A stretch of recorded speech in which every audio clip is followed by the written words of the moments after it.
Scheme जामे और दमदार हो तो कामयाबी के इम्कानात हमेशा रोशन रहते हैं। इन दोनों ने भी बहुत सोच समझ कर वो स्कीम तैयार की थी, क्योंकि वो दो से एक हो जाने के ख्वाहिशमंद थे।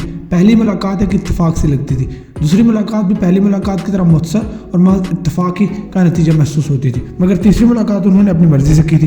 वो शाम का वक्त था और वो दोनों एक आइसक्रीम पार्लर में एक दूसरे के आमने सामने बैठे हुए थे। मुश्तरका दिलचस्पियों के अमूर पर बात हो चुकी तो तबस्सुम ने गहरी संजीदगी से पूछा, जुनैद तुम मेरे बारे में क्या जानते हो? सब कुछ। वो भी संजीदगी से बोला, मगर मैंने तो तुम्हें कुछ भी नहीं बताया। इससे क्या फ़र्क पड़ता है? जुनैद ने मानिहेज़ अंदाज में कहा। हिना तबस्सुम उलझन ज़दा लहजे में बोले, इसका क्या मतलब हुआ? तुम्हारा पूरा नाम हिना तबस्सुम है, मगर तुम्हारा शोहर इख्तियार आलम तुम्हें सिर्फ तबस्सुम कहना पसंद करता है। जुनैद ने मुअतदिल अंदाज में कहा, इसे हिना के लफ्ज़ से एलर्जी है, क्योंकि दुनिया तुम्हें हिना ही के नाम से जानती है। Top model Hina. इख्तियार ने तुम्हारी मॉडलिंग छुड़ा दी है। वो तुम्हें सिर्फ और सिर्फ अपने लिए मुद्दस करना चाहता। तुम सोने के पिंजरे में बंद एक हसीनो जमील और बेबस परिंदा हो, और ये असीरी तुमने मर्जी से कबूल की है। पिछले 2 साल से तुम महज नाम की तबस्सुम, तुम्हारी मुस्कुराहट कहीं गुम हो गई है हिना। आखिरी जुमला जुनैद ने इसकी आंखों में देखते हुए अदा किया। वो एक लम्हे के लिए गड़बड़ा कर रह गई, लेकिन जल्दी संभल कर बोली, तुमने तो मेरे बारे में अच्छी खासी तहकीक कर रखी है। हम अगर 1 किलो आम खरीदने जाएं तो एक एक आम को तराजू पर रखने से पहले चारों तरफ घुमाकर इस बात का इत्मीनान कर लेते हैं कि वो कहीं से नाकिस और ऐबदार तो ना हो। जुनैद ने ठहरे हुए लहजे में जवाब दिया, हालांकि हमारा और इन आमों का साथ चंद घंटों या 1-2 रोज़ का होता है, लेकिन हम इन्हें अपनाने से पहले अपनी तसल्ली करना ज़रूरी समझते हैं। और जब एक इंसान को अपनी ज़िंदगी का साथी बनाने का मामला दरपेश हो तो बंदे को सोच समझ कर ही कदम उठाना चाहिए। जुनैद ने अपनी बात को सवालिया मोड़ पर मोड़ दिया तो हिना तबस्सुम ने इस बात में गर्दन हिलाते हुए जवाब दिया, हाँ ये तो उसूली बात है, मगर किसी आम और एक इंसान में बहुत फ़र्क है जुनैद। मैं इस फ़र्क को समझ सकता हूँ। वो रसानियत भरे लहजे में बोला, मैंने सिर्फ तुम्हें समझाने के लिए आम की मिसाल दी है, वरना हर इंसान के साथ ढेरों मसाइल लगे हुए होते हैं। अगर वो इंसान कोई औरत है तो इन मिसाइल को दुगना कर ले, बल्कि बेचारे आम को तो ऐसी कोई परेशानी है ही नहीं। कोई इसे खरीद कर ले जाए और इस पर से अपनी शिकम सीरी करे, या फिर वो फल की दुकान पर पड़ा सरता रहे। तुम बातें बहुत गहरी करते हो। वो उसके चेहरे पर निगाह जमाते हुए बोली, तुम्हें मेरी मजबूरियों का पूरी तरह से एहसास है।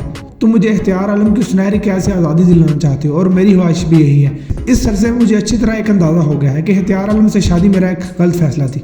गलती का एहसास हो जाना अल्लाह की नेमत है, जुनैद ने यकीनी से अंदाज में कहा, क्योंकि ये एहसास इंसान की नेमत को वाज़े और वहाँ तक पहुँचने के रास्ते को आसान बना देता है। समझ लो तुम्हारी ज़िंदगी पर छाई हुई मायूसी और घुटन की फ़िज़ा बदलने वाली है। अल्लाह करे ऐसा ही हो। वो एक गहरी सांस खारिज करते हुए बोले, लेकिन मुझे ये इतना आसान नज़र नहीं आता जुनैद। हिना, हर मुश्किल को आसान बनाना तो मुझ पर छोड़ दो। वो बड़े एतमाद से बोला, तुम्हें बस मेरा साथ देना है, बाकी सब मैं संभाल लूँगा। इख्तियार आलम बहुत ताकतवर शख्स है। वो होंठ नोच कर बोला, इसकी आवाज़ में खौफ से लगता था। क्या वो फ़िरौन और नमरूद से भी ज़्यादा ताकतवर है? ये मैं नहीं जानती। वो जज्बत होते हुए बोली, वो एक बाख्तियार कारपोरेटर है। बिजनेस कम्युनिटी में इसका एक मकाम है। मैंने देखा है पेचीदा मामलात को हल करने के लिए वो खतरनाक जराइम पेशा अफराद से भी काम लेता है। इसके पास दौलत की कोई कमी नहीं। इंसान को खरीदना इसका पसंदीदा मशगला है। बस ही ना, वो इसकी बात मुकम्मल होने से पहले ही बोल पड़ा, वो कितनी बड़ी तोप चीज़ क्यों ना हो, मैं इस बात ज़ात को तुम्हारे कदमों में डाल दूंगा। वो तुम्हें तलाक देने पर मजबूर हो जाएगा, बशर्त ये कि मुझ पर तुम तावन करने के लिए आमादा हो जाओ। मैं तो कदम ब कदम तुम्हारे साथ हूँ जुनैद। वो मुतज़ब्ज़ब लहजे में बोले, मगर ये बात मेरी समझ में नहीं आ रही कि ये सब तुम कैसे करोगे। मैं तो ये तक नहीं जानती कि तुम हो कौन, क्या करते हो, तुम्हारे पास ऐसी कौन सी जादुई ताकत है जिसके जोर पर तुम इख्तियार आलम को ज़ेर कर लोगे। क्या तुम मेरे बारे में वाकई कुछ नहीं जानती? हिना ने नफ़ी में सर हिला दिया। जुनैद ने इसकी आंखों में आंखें डालकर इस्तफसार की, क्या तुम जानना चाहती हो? हाँ बिल्कुल। वो सर को उस बाती जुम्बश देते हुए बोली, मगर सच बहुत कड़वा होता है हिना। वो मानिहेज़ अंदाज में बोला, ये इंसान के दिमाग के चूल्हे हिला कर रख देता है। मैं पिछले 2 साल में जितना जहर पी चुकी हूँ उसके सामने तुम्हारे सच की कड़वाहट कोई मानी नहीं रखती। हिना ने अजीब से लहजे में कहा, तुम्हें अपने बारे में जो बताना है बेधड़क कह डाल। अगर तुम इस दुनिया के सबसे बुरे इंसान भी हुए तो फिर भी तुम्हें इख्तियार आलम पर फोकियत दूंगी, क्योंकि तुम्हारे सरापा में असली मर्द झलकता है। तुम्हारी आइसक्रीम मिल्क शेक में बदल चुकी है हिना, जुनैद ने कहा। पहले से खत्म कर लो, तुम बात को नहीं बदलो। वो सपाटदार लहजे में बोली, एक छोड़ो, 10 आइसक्रीम और मंगवाई जा सकती हैं। तुम पहले मेरे सवाल का जवाब दो, बाकी बातें बाद में। मैं हर तल्ख और तुर्श सवाल के जवाब को बर्दाश्त कर लूँगी जुनैद, मगर इसमें कोई मिलावट या कोई रियाकारी नहीं होनी चाहिए। मैं एक मामूली सा क्लीनर हूँ, जुनैद ने कहा। क्लीनर? हिना ने उलझनज़दा नज़र से देखा। तुम क्या क्लीन करते हो? क्या तुमने कोई ड्राई क्लीन की दुकान खोल रखी है? मैं इस माशरे के गंद को साफ करता हूँ। वो ठहरे हुए लहजे में बोला, मैं एक शूटर हूँ, एक शफाक टारगेट किलर। मैं भारी मुआवजा लेकर बुरे लोगों को खत्म करता हूँ। आज तक मैंने किसी मासूम और बेगुनाह की जान नहीं ली, और तुम्हारा नाम निहाद शोर ना ही मालूम है और ना ही बेगुनाह। तो क्या तुम वो बिखरी हुई आवाज़ में मुस्तफसर हुई, इख्तियार आलम को कत्ल कर दोगे? नहीं, वो दो टोक अंदाज में बोला, वो मौत से भी ज़्यादा संगीन और बदतरीन सज़ा का मुस्तहिक है। मैं इसके साथ क्या करता हूँ ये सब मैंने अच्छे से सोच रखा है, बस तुम देखती जाओ। और हिना वाक़अतन इसे देखती चली गई। इन चारों का ताल्लुक बिजनेस कम्युनिटी से था, अलबत्ता इनके बिजनेस की नौइयत एक दूसरे से मुख्तलिफ थे। बहरहाल बहुत सारे मामलात में वो हम ख्याल थे। वो इस वक्त एक क्लब में बैठे गपशप लगा रहे थे। और सुनो इख्तियार, हमारी नई भाभी का क्या हाल है? मुनीर खालिद ने इख्तियार आलम से पूछा। कबल इसके कि इख्तियार मुनीर के सवाल का जवाब देता, इनका साथी इलियास बशीर बोल उठ, मुनीर भाई आप भी कमाल करते हो। हिना की इख्तियार से शादी को 2 साल होने को आ रहे हैं और आप इसे अभी तक नई भाभी ही समझ रहे हैं। हिना नहीं तबस्सुम, इख्तियार आलम ने सरजनिश करने वाले अंदाज में कहा। आई एम सॉरी भाई, मुनीर खालिद ने माज़रत खाना अंदाज में कहा। बस गलती से हिना बोल दिया, आइंदा ख्याल रखूँगा।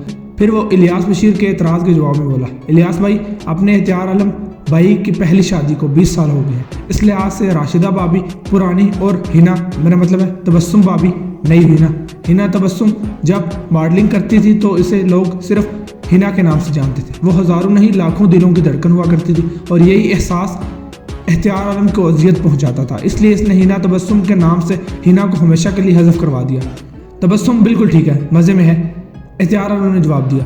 2 साल का अरसा बहुत होता है, मंजूर नाथानी ने कहा। शुक्र मनाओ कि अभी तक तुम्हारी पहली बीवी राशिदा खानम को इस शादी की बिनक भी नहीं पड़ी, वरना अब तक पता नहीं क्या कुछ हो चुका होता। मैं हर किस्म की सूरत हाल के लिए ज़हनी तौर पर तैयार हूँ, इख्तियार आलम ने ठहरे हुए लहजे में कहा। अगर राशिदा को मेरी सुफिया शादी का इल्म हो गया और इसने कोई हंगामा खड़ा करने की कोशिश की तो मैं इसे सबक सिखा दूंगा। मसलन कैसे सबक? मुनीर खालिद ने पूछा। मैं राशिदा को अपनी ज़िंदगी से निकाल दूंगा, इख्तियार आलम ने 2 टोक अंदाज में कहा।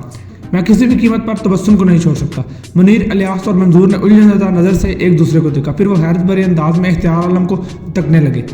और अगर मामला इसके बिलक्स हो गया तो? मंजूर नाथानी ने मानी ये अंदाज में सवाल किया। मंजूर भाई आप क्या कहना चाह रहे हैं? इलियास बशीर ने मुतज़ब्ज़ब अंदाज में पूछा। मंजूर भाई का मतलब है अगर राशिदा भाभी ने इख्तियार भाई को छोड़ दिया तो? मुनीर खालिद ने कहा। नहीं, मंजूर नाथानी ने चट्टानी लहजे में कहा। आप समझे नहीं मुनीर भाई, यहाँ कोई भी आपकी बात को समझ नहीं पा रहा, इख्तियार आलम ने बेजारी से कहा। मंजूर भाई तुम्हें जो भी कहना है खुलकर और वाज़ेह अल्फाज में कहो। मैं सिर्फ ये कहना चाहता हूँ कि मंजूर नाथानी ने इख्तियार आलम की आंखों में देखते हुए कहा। अगर तबस्सुम ने आपको छोड़ दिया तो ये कैसे मुमकिन है? इख्तियार आलम ने भड़के हुए लहजे में कहा। मैंने इसे ज़िंदगी की हर नेमत दे रखी है, वो मुझे छोड़ने का तसव्वुर भी नहीं कर सकती। मसलन, मंजूर नाथानी ने अजीब से लहजे में सवाल किया। आपने इसे कौन कौन सी नेमत से नवाज रखा है? वो बड़े फख्र से बताने लगा। इसके पास कीमती मलबूसात का अंबार लगा हुआ है, इसे जो चाहिए होता है मैं दिला देता हूँ। और सबसे बड़ी बात यह कि वो 5 करोड़ मालियत के एक आलिशान अपार्टमेंट में ऐशो इशरत और आराम की ज़िंदगी गुजार रही है। और वो लग्जरी अपार्टमेंट भी मैंने इसी के नाम से खरीदा है। इससे बढ़कर और क्या चाहिए किसी औरत को? मंजूर नाथानी ने बड़े तहम्मुल से इसकी वजाहत सुनी। फिर इंसानियत भरे लहजे में बोला, ये सच है कि आराम व आसाइश एक औरत की तरजीहात में शामिल है। वो कीमती मलबूसात और तलाई ज़ेवरात के ख्वाब भी देखती है, लेकिन इससे भी ज़्यादा अहम कुछ होता है। क्या? इख्तियार आलम ने मुंह बसोड़ते हुए पूछा। शख्सी आज़ादी, इज्जत नफ्स और हरारत के तकाज़ाजात। मंजूर नाथानी ने सरसराती हुई आवाज़ में कहा। कुछ समझ में नहीं आया। इख्तियार आलम सब समझकर भी अनजान बन गया। आसान अल्फाज में वजाहत कर दो तो मेहरबानी होगी। तुमने अभी तक तबस्सुम से अपनी शादी को बाकायदा अनाउंस नहीं किया। इख्तियार आलम, मंजूर नाथानी ने चुभते हुए लहजे में कहा। खुफिया और बेनाम शादी औरत की रूह का आज़ार बन जाती है, जिससे इसकी इज्जत नफ्स मजरूह होती है, जो इसे जहनी मरीज बना देती है। लम्हाती तवक्कुफ करके वो अपनी बात को आगे बढ़ाते हुए बोला।